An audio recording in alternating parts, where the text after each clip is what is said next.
Assalamu alaikum wa rahmatullahi wa barakatuh. Bonjour et bienvenue dans cette nouvelle capsule qui concerne la saisie du texte, traçage d'un tableau et puis manipulation des cellules, des lignes et colonnes sur Excel.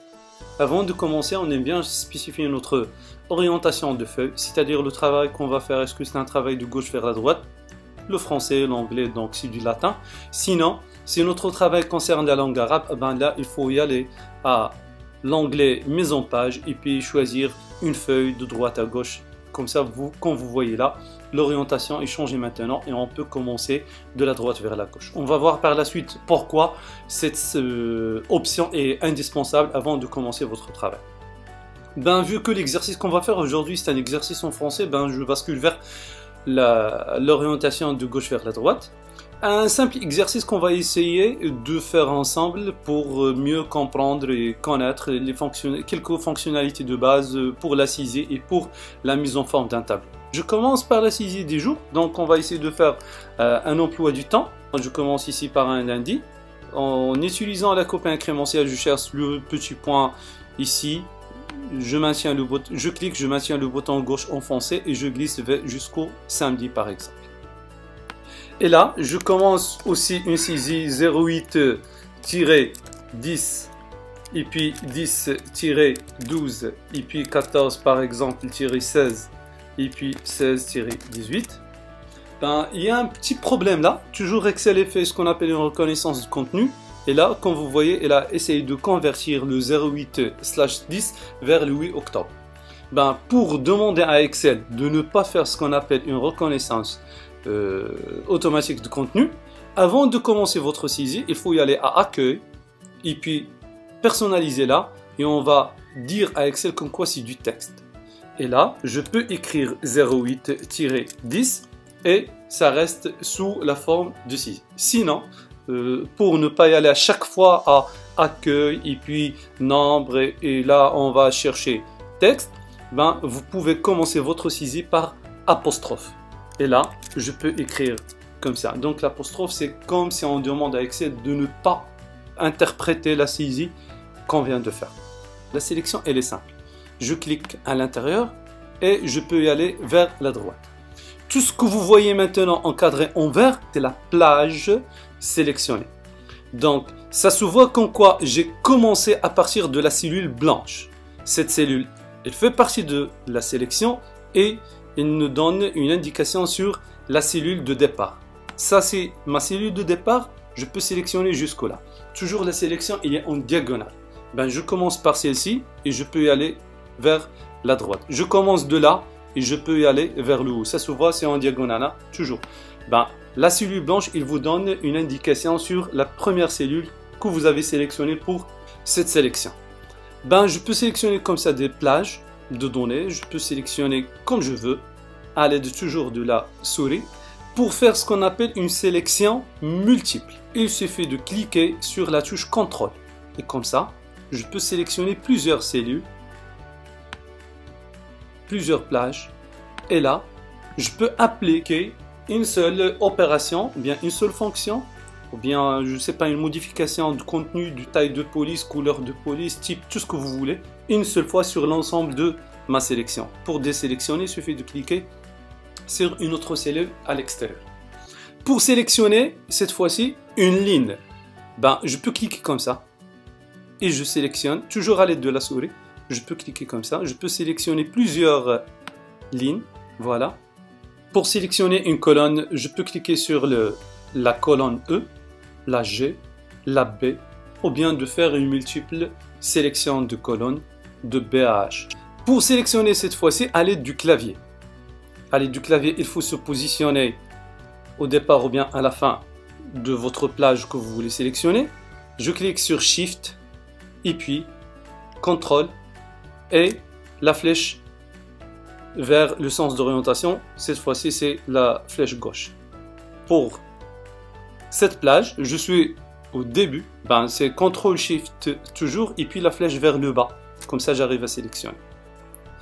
Pour sélectionner par exemple la ligne 5, il suffit de faire Shift espace. Et comme ça, je sélectionne la ligne 5. Si je veux sélectionner par exemple la colonne C, je clique sur une cellule de la colonne C et je fais CTRL plus espace et comme ça je peux sélectionner la colonne.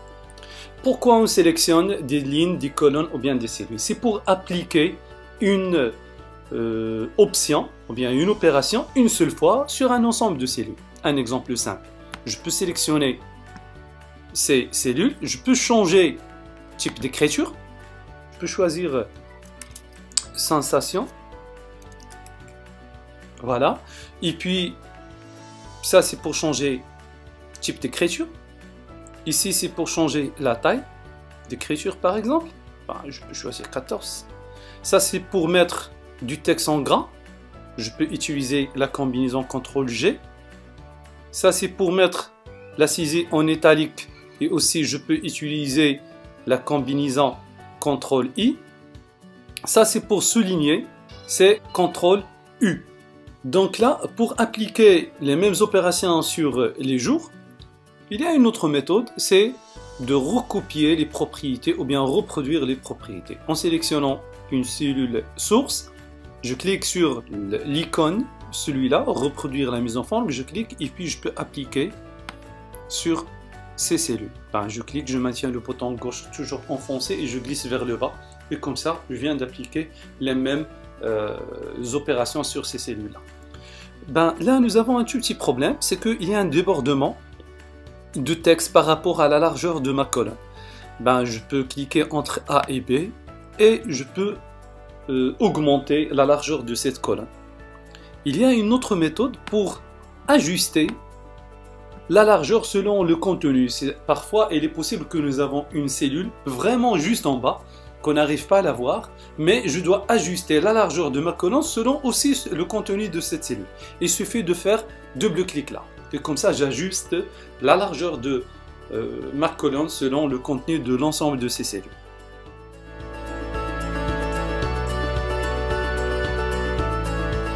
Toujours dans l'objectif d'améliorer la visibilité ou bien l'affichage ou bien la qualité d'affichage et d'impression de ce tableau, on peut choisir une couleur de remplissage. C'est-à-dire je sélectionne mes cellules, j'applique une cellule par exemple sombre là, j'applique la même couleur, vous voyez la dernière couleur choisie est toujours sélectionnée. Je peux changer la couleur de la saisie, ce qu'on appelle couleur de police. Je peux la changer aussi là. Aussi j'applique les mêmes choses là. Et comme vous voyez, j'arrive à voir maintenant une écriture blanche mais sur un fond bleu. Aussi parmi les choses que je peux ajouter, c'est de colorier par exemple l'après-midi du mercredi car c'est férié. Je peux la colorier en vert. Mais il est préférable d'utiliser ce qu'on appelle des hachures pour mentionner comme quoi c'est libre. Pour cela, il faut faire bouton droit, format de cellule, remplissage.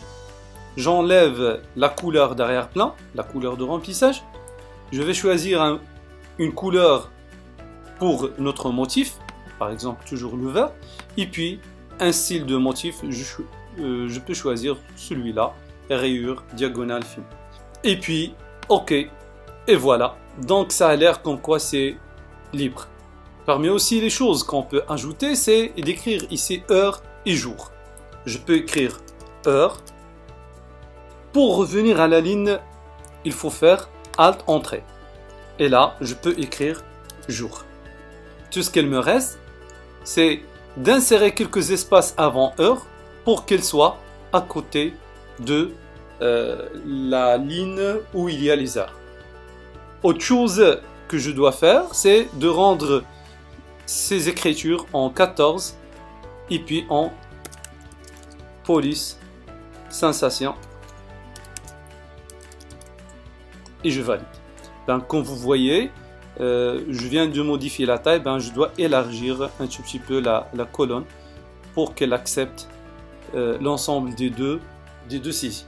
Je clique deux fois là pour ajuster au contenu, mais cette fois-ci au niveau hauteur de la cellule. Comme vous voyez là, aussi j'ai un problème côté affichage pour les heures. Je les sélectionne, je mets centré, voilà, ils sont au centre, mais cette fois-ci mis en bas. Dans une cellule au niveau d'Excel, nous avons 9 positions. 3 en horizontal et 3 en vertical. Pour rendre ces écritures au milieu de nos cellules, il suffit de cliquer sur milieu là. Donc ça c'est haut, milieu, bas, gauche, centré, à droite. Aussi parmi les choses qu'on peut faire, c'est de centrer horizontalement et verticalement ce contenu. Un avant-dernier point, c'est de tracer les bordures. Je sélectionne le tableau et puis je clique sur bordure et je peux choisir toutes les bordures et comme ça je viens de tracer toutes les bordures. Autre chose, c'est de tracer la bordure diagonale. Bouton droit, format de cellule et puis bordure diagonale. Il faut bien choisir de la droite et non pas de la gauche. Et puis je clique sur OK et voilà, notre bordure maintenant est tracée. Toujours dans l'objectif d'améliorer la visibilité de notre tableau, c'est de fusionner les cellules où il y a le même contenu. Par exemple, l'après-midi du lundi, l'après-midi du mercredi, la matinée, je peux dire du jeudi, et ainsi de suite.